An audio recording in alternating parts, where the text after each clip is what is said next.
In our last episode, I showed up at Neos Yachts, headquartered in Marina del Rey, California, where Charlie and Philip had so graciously hooked me up with this stunning, brand new Lagoon 40 to sail across to Catalina for the Lagoon Rendezvous escapade.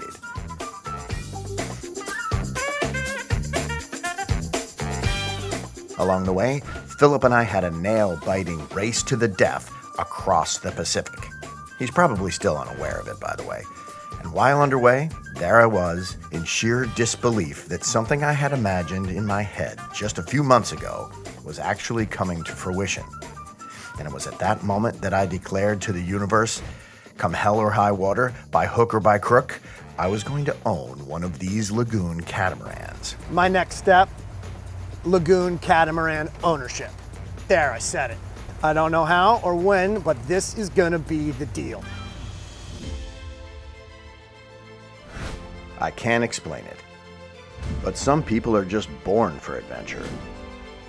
They hear the calling, and they're compelled to get off the couch and see what's around the corner or over that horizon. I'm going on this quest to prove that the heart of history's greatest explorers and adventurers is alive and well today. This is your invitation to escape from reality.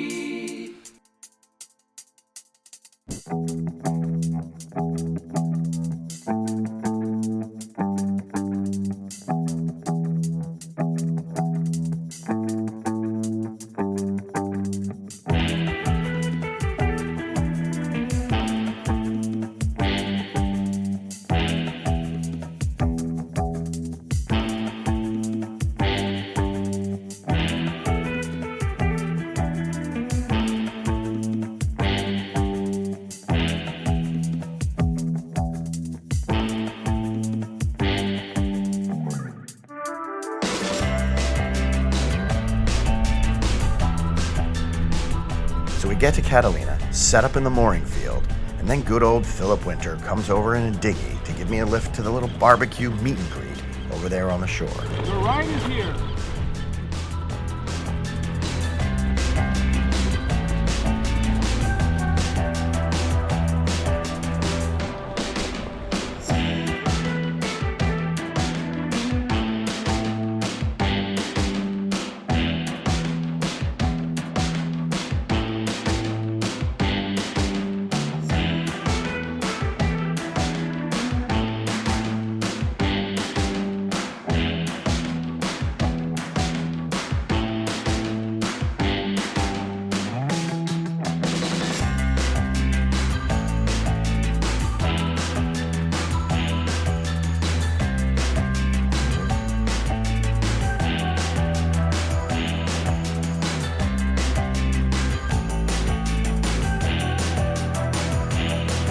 I want to thank, first of all of you for coming. This is super exciting for us to have this many boats all together. It's been a tremendous amount of work, being the first event, and didn't really know how it was going to turn out.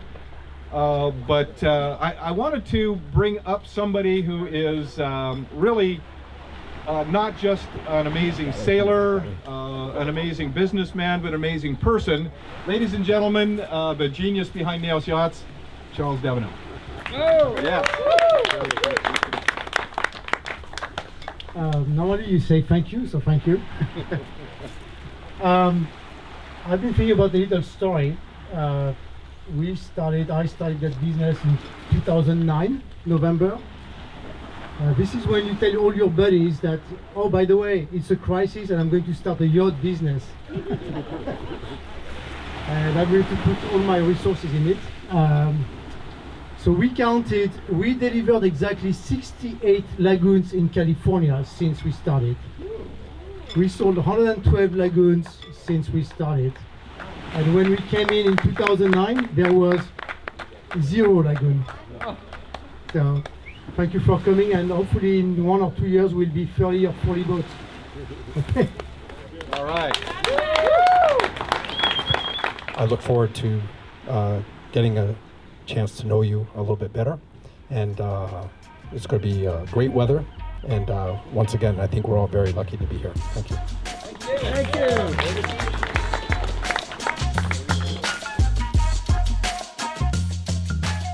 next day, we hop back over to the harbor where everyone's having a little coffee and breakfast, and of course, there's a buzz of energy.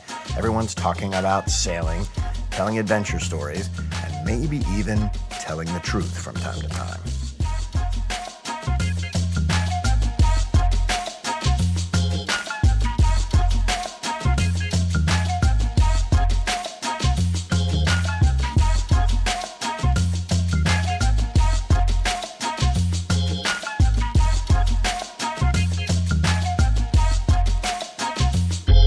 Now, after this morning's meet and greet was over, I thought this would be the perfect time to finally get David Farrington to sit down with me and talk about all things boats.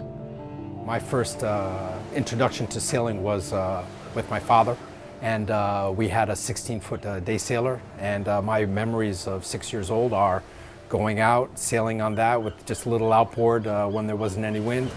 It had a small cuddy cabin, so we could do little sleepovers on it, even at the mooring. Long Island Sound, Fisher's Island Sound, Noank, Connecticut was just a great area to grow up. Went to school, learned French, and became a French teacher. Being a teacher is tough because you get hired and then you get laid off. You get hired and you get laid off. And when I got laid off and not rehired, I was looking at a want ad and I saw wanted French-English sailor. I said, that's interesting. So I called the number. Turned out to be the guy who sold my family our first fiberglass boat. I spoke French, and so I started working for Jeanneau, who was at the time, the Lagoon brand belonged to Jeanneau sailboats. Later on, the Beneteau Group bought out Jeanneau, kept Jeanneau, but assigned the Lagoon brand to C&B, Construction Navale Bordeaux. And there was an opportunity there for me to go over and become the service manager for all of C&B, Lagoon brand and their big monohulls.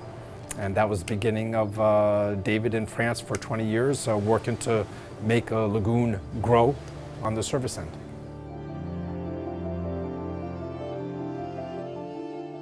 I think sailing called to me because as a kid, I did a lot of sports. So I did the team sport thing, which is a very American thing. But at the same time, I was more drawn to individual activities. And so I found myself drifting towards martial arts. And then as far as a family was concerned, we did a lot of skiing, we did a lot of hiking, canoeing, and sailing. So there were always those activities to bring me along through the summer. Sailing with my family was following my father's passion. But it was a great opportunity, really, as I look back. This is before video games, before electronics and all those things. And the memories that we have is 5 of us in a 1-cabin boat, because we started off with a small 24 wooden catboat. You know, not a lot of privacy, so you know, everything was just out there and we had to learn how to get along. And it was an adventure, and we did that as a family. And I think even at that early age, I felt connected to something bigger, feeling smaller when you're out at sea, feeling smaller when you're in the mountains. And it's been a lot later in life that I really find spiritual satisfaction on the ocean. It's hard for me to pick one of my greatest adventures, so I'd like to talk about 2 of them. One of them was a winter traverse of the Presidential Range in the White Mountains of New Hampshire. I was 15 years old. We were prepared, and storms didn't mean anything to us. It was just days before you had communication. You're up there and you're alone until you come back down. The other adventure would be a transatlantic crossing from Mystic, Connecticut to Cork, Ireland on a 46-foot monohull sailboat. There were 6 of us, and I had the pleasure to do that with my dad.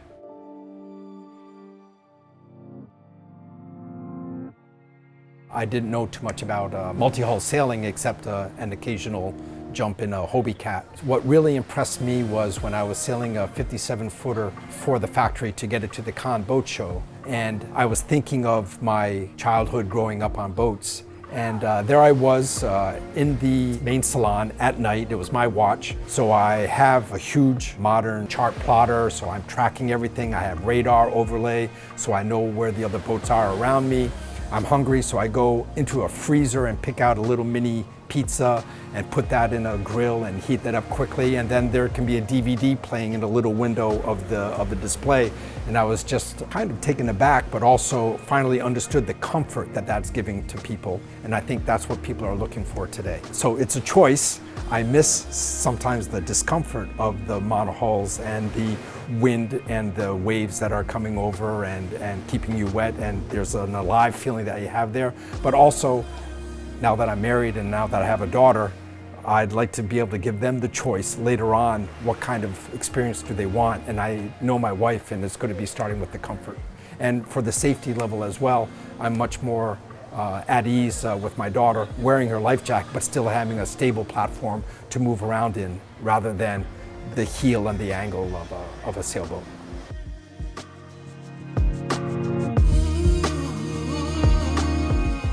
I like to say that I'm lucky, not just working in the boating industry, but working for the Lagoon brand. The boats are designed by some of the top naval architects as far as multi-hulls are concerned. My real introduction was when I started working in the United States and people were calling me for more information about the boats in the movie Waterworld. Those were the boats that Jeanneau was building, and it was a little bit of introduction to Hollywood, it was an introduction to speed and performance, and it was very easy and very good marketing for us to make the link to the catamarans that they had started to build just for one customer. People saw that boat, were interested, say, I want that, and I want another one, and then somebody else wants another one, and all of a sudden they have a factory full of boats that they're building, and then they decide to build a range of boats, smaller ones and bigger ones. From all of the experience that Jeanneau had and these high-performance racing people have, they came up with something that was safe, something that was stable, something that had good speed. Lagoon knew how to adapt later on for comfort. Comfort means more material. Now means air conditionings and refrigerators and freezers and dressing rooms and all of this. And so the whole design has had to evolve with that, all the while maintaining good cruising speed. You have comfortable cruising speeds that will fit anybody's criteria for having a performing cruising catamaran. I'm also attracted to the lagoons because I have an adventurous spirit. I've done lots of above tree line mountain climbing, rock climbing, skiing. So there is enough of a feeling of sport in the Lagoon Catamarans that gives some adrenaline. You see a squall coming and you reduce the sail, and then you can feel the boat accelerate from those 6 knots where everybody's having a comfortable dinner to 12, 13 knots. And then when you start to get a big swell behind you, you can start to get those slides down to 15 or 16. It may not feel like much. It's still a little bit of a bus that's moving down the highway. But okay, I'm in the middle of the ocean, I'm going to Tortola, and it says that I have 10 days to go. And then all of a sudden it says, well, if you maintain this speed, you can get there in 5 days. You know, you've doubled your speed and the boat is still comfortable, the boat is still flat, the boat is still safe. Sailing is the best connections that I have to my adventure quest and also to my spiritual quest. It's something that I want to share with my family, but it's also something that I can do alone, even on some of the bigger boats. They're so well set up that going out single-handed, you can still manage some of the bigger boats. Well, that was more than I could have even dreamed of. David is a fountainhead of knowledge, and in his position, working up the ranks at Lagoon, running the customer service division, he has heard just about every story imaginable. So getting his perspective of what I'm getting myself into was absolutely priceless. In the next episode, it's Philip Winter's turn in the hot seat, and he's equally knowledgeable in his own way. And if you love to hear adventurous sailing stories, you're definitely not going to want to miss this. Hit subscribe so you don't miss what happens next. Escape from reality. This is my shameless plug to ask you to help me out. I need your support to help me put this media project together. So we've chosen to partner with Patreon. Patreon is a crowdfunding site where you can donate to projects and causes, and the way it works is really simple. You just go to this website right here, and you sign up, and then you can give or donate or offer any amount that you want so that I can continue making these epic adventures for you. And not to sound cliche, but every little bit helps. And all of our videos will be available for free so you don't have to donate. However, if you become one of our restless native patrons, you get all kinds of perks in the form of pirate booty, contests, and swag. And just a few of those little perks include exclusive early access to our episodes and videos, live feeds to me and the crew.